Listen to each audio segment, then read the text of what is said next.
Today's Bible reading for April 27th. We're reading from the Old Testament, the New Testament, the Psalms, and the Proverbs. So the Old Testament reading is from Judges chapter 7, verse 1 to chapter 8, verse 17. So Jerubbaal, that is Gideon, and his army got up early and went as far as the spring of Harod. The armies of Midian were encamped north of them in the valley near the hill of Moreh. The Lord said to Gideon, "You have too many warriors with you. If I let all of you fight the Midianites, the Israelites will boast to me that they saved themselves by their own strength. Therefore, tell the people, whoever is timid or afraid may leave this mountain and go home." So 22,000 of them went home, leaving only 10,000 who were willing to fight. But the Lord told Gideon, "There are still too many. Bring them down to the spring, and I will test them to determine who will go with you and who will not." When Gideon took his warriors down to the water, the Lord told him, "Divide the men into two groups. In one group, put all those who cup water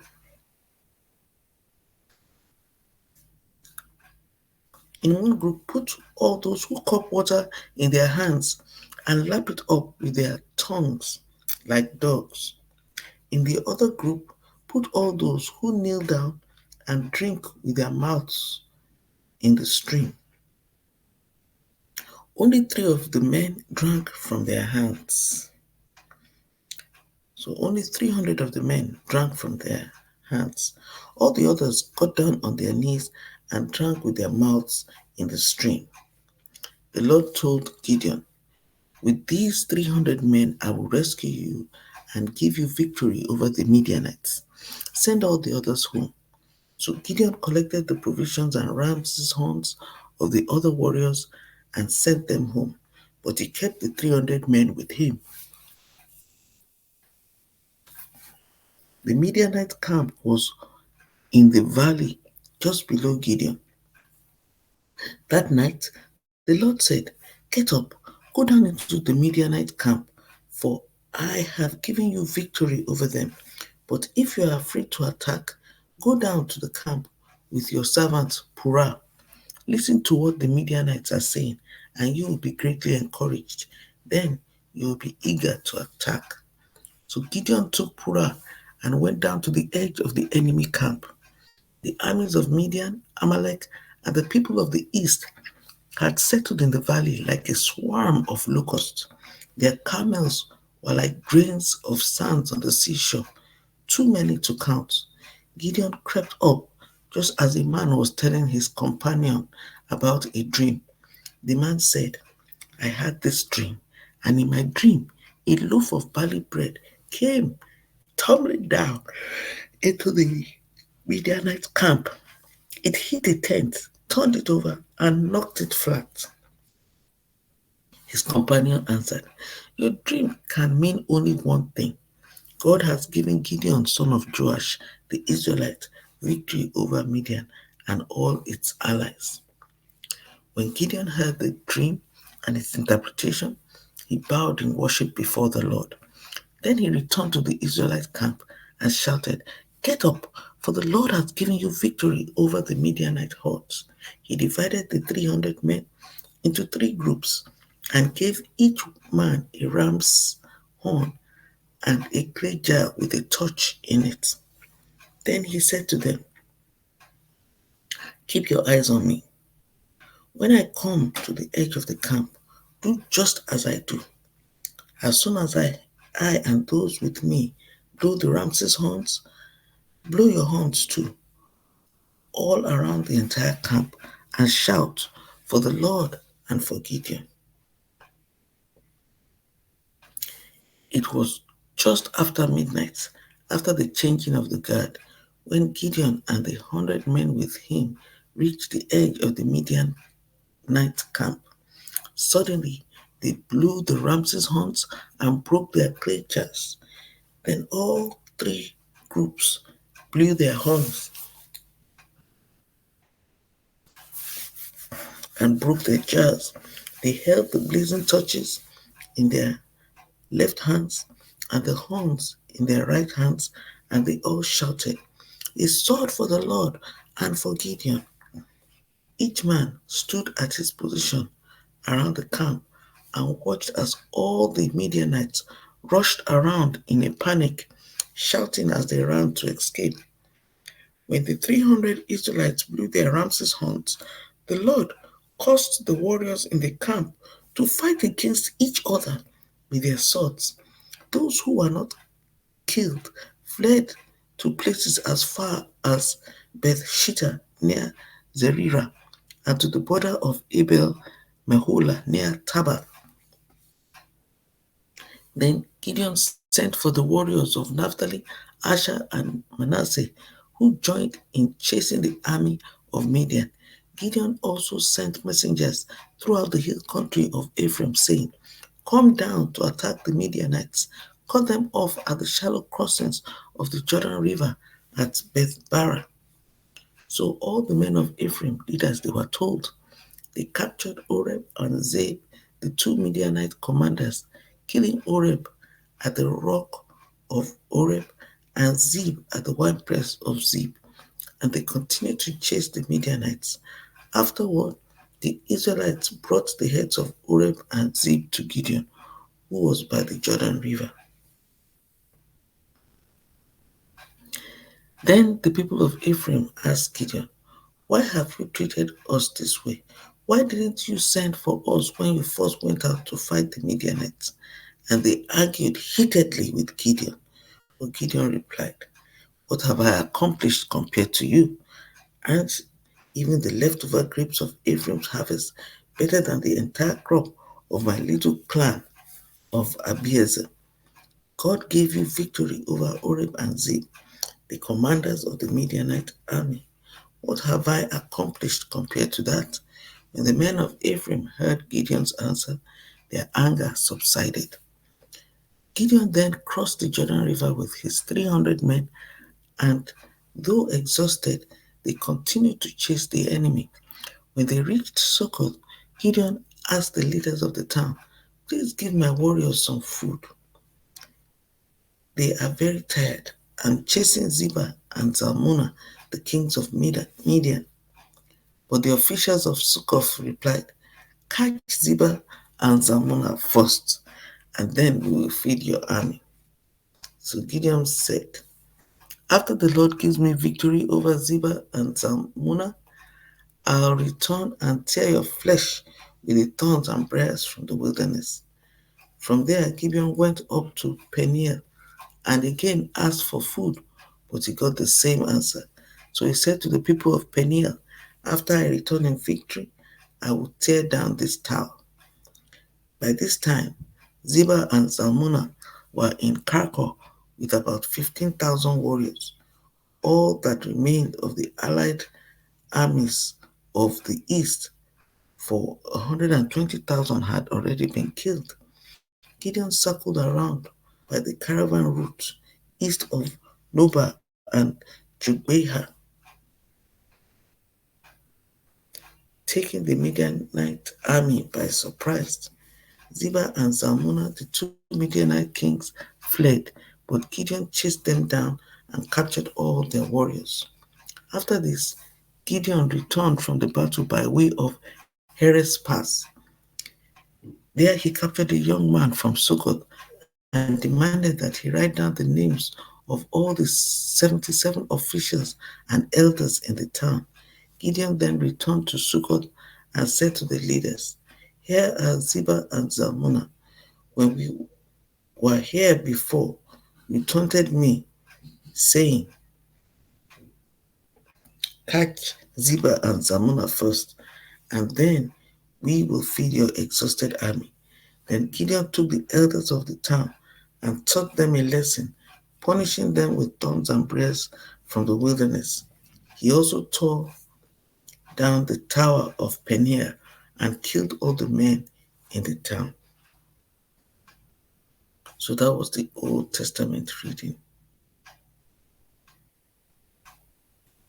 The New Testament reading is from Luke chapter 23, verse 13 to 43.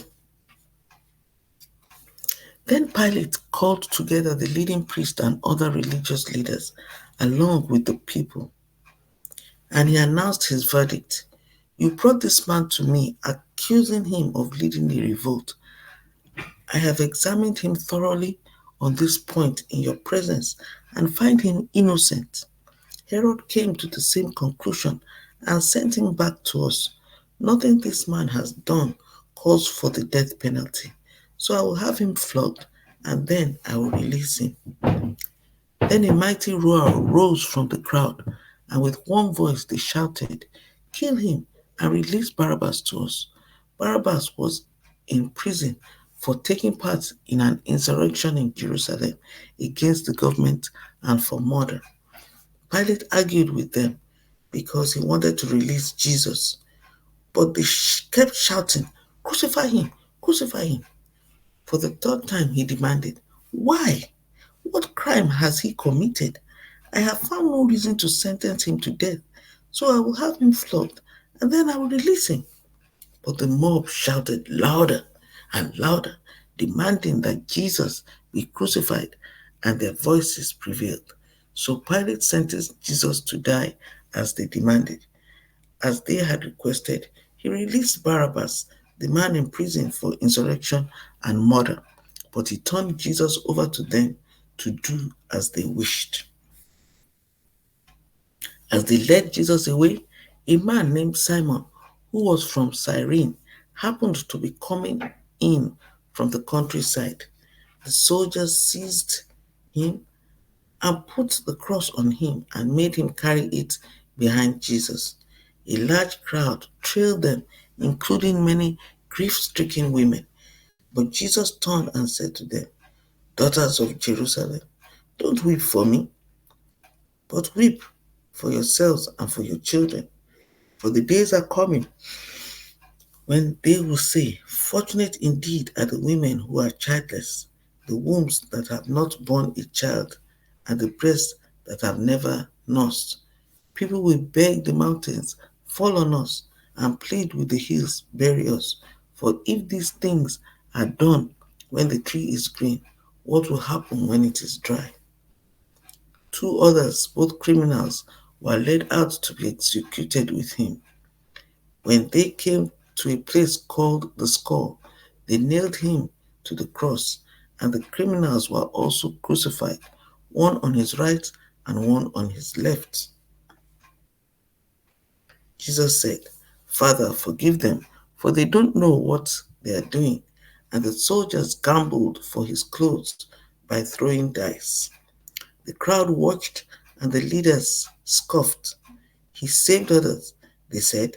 Let him save himself really if he is really God's Messiah, the chosen one. The soldiers mocked him too by offering him a drink of sour wine. They called out to him, If you are the king of the Jews, save yourself. A sign was fastened above him with these words, This is the king of the Jews. One of the criminals hanging beside him scoffed, So you are the Messiah, are you? Prove it by saving yourself and us too while you are at it. But the other criminal protested, Don't you fear God even when you have been sentenced to die? We deserve to die for our crimes, but this man hasn't done anything wrong. Then he said, Jesus, remember me when you come into your kingdom. And Jesus replied, I assure you, today you will be with me in paradise. So that was the reading from the New Testament. The reading from the Psalms 97 and Psalm 98. So Psalm 97. The Lord is king. Let the earth rejoice. Let the farthest coastlands be glad. Dark clouds surround him. Righteousness and justice are the foundation of his throne. Fire spreads ahead of him and burns up all his foes. His lightning flashes out across the world. The earth sees and trembles. The mountains melt like wax before the Lord of all the earth. The heavens proclaim his righteousness. Every nation sees his glory. Those who worship idols are disgraced, all who brag about their worthless gods, for every god must bow to him.